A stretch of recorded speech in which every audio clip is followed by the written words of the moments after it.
Well, here's a strange sight in East Texas, and that is snow. We're supposed to get an inch to 1 to 3 inches maybe, and it's something that happens every 3, 4, 5, 6 years. Not often that we get an accumulation. We may see a dusting here and there, you know, some fall, but the temp is usually so not down to where it's gonna stick, but this is sticking pretty good. So tell you what I enjoy seeing when I come out here in a situation like this is that smoke coming out of the chimney. That lets me know that it's warm in the house, and it is. So let me kind of walk you around and show you some sights and of this unique winter day in East Texas. Show you what the animals think of it. I'll feed them. You walk around while I do that with me, and feed the animals and see what they think about this. I don't know whether those chickens have never seen snow before, and the cows may not have. I'm not sure, but let's go check them out. See what they think about this. I try to give them a little extra when something like this happens, or if it's going to get real cold tonight, I give them a little extra. I don't know how I'm going to do this and video it at the same time, but got a trough over here set up. I just feed them. Typically throw it over the fence into this trough. They don't look like they're none the worse for weather. Now they've been standing under these cedar trees. We call them cedar. It's really a juniper. And let's see if I can get these in there without spilling them all over the ground. There you go.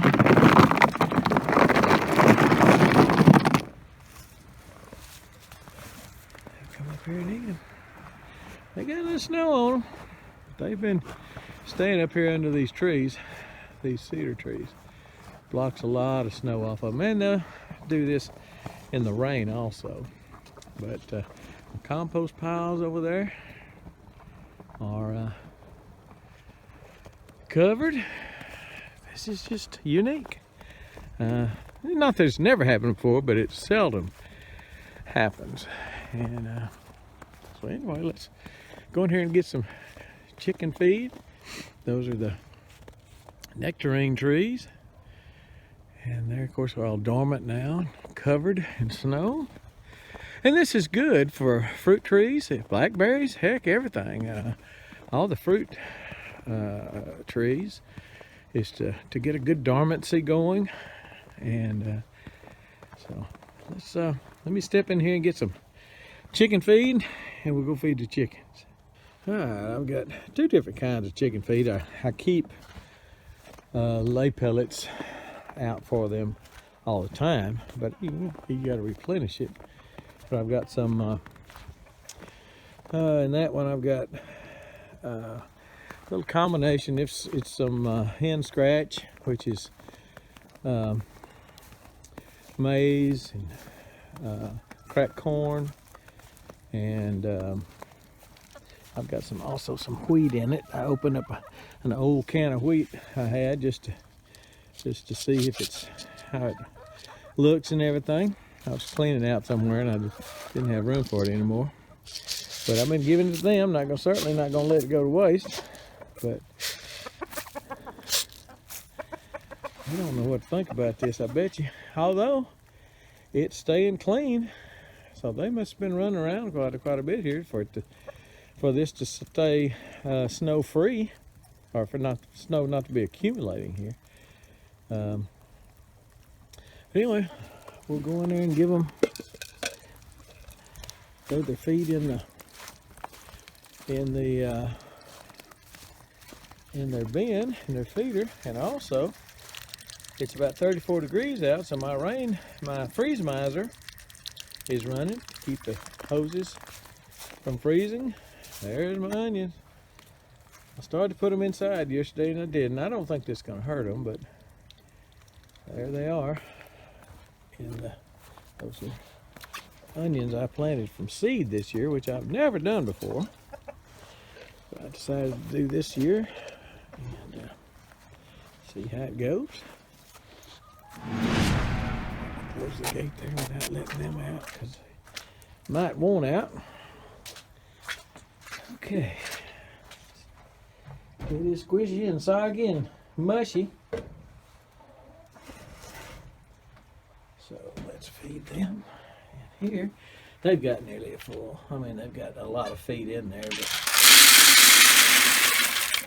this feeder will hold about 5 gallons, probably 20 to 25 pounds of feed. So I don't have to feed them every day. I could just fill it up, but I don't know. Sometimes it seems like they might waste it if you put a lot in there, and they'll peck through it and get fresher and fresher, and, you know. So I usually fill it up. I usually bring a big coffee can out here every day, and that's about what they eat. 1 coffee can a day. Sometimes not quite that much. Let's see about the egg situation. Good mess. 7, 8, 9, 10. 10 eggs out of 11 hens. Ain't nothing wrong with that. I do want to get them before they, because we're supposed to get back down to freezing, under freezing tonight, or right at. I don't want them to freeze, so sticking them in my pocket, and every time when I put them in my pocket, I remind myself as I'm walking back to the house, if I stop to do anything, don't do anything that you're gonna lean up against anything, or you're gonna bust them eggs. All right, they're back in business for tomorrow. And but anyway, just kind of wanted to give you a day in the life of a snowy day in East Texas. I'm probably gonna get in the golf cart and go down there and check on the hay situation for the cows. So let me just take you down there in the golf cart. We'll do that. Check out their hay.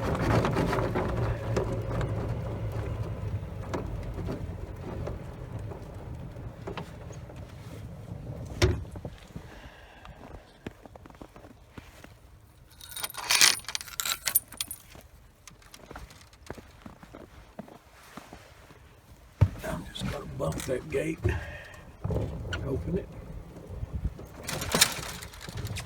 scoot out.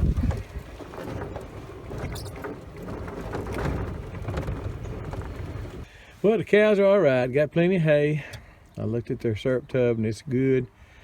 And I didn't realize it, but my battery's running down, so I gotta go. But anyway, just kind of I start to say a cool day. Yeah, it is pretty cool.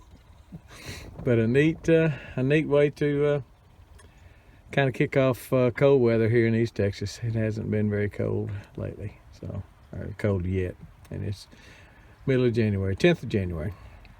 Anyway, here we are. Cows fat and sassy. So am I, unfortunately. But I guess that's about it. We're gone.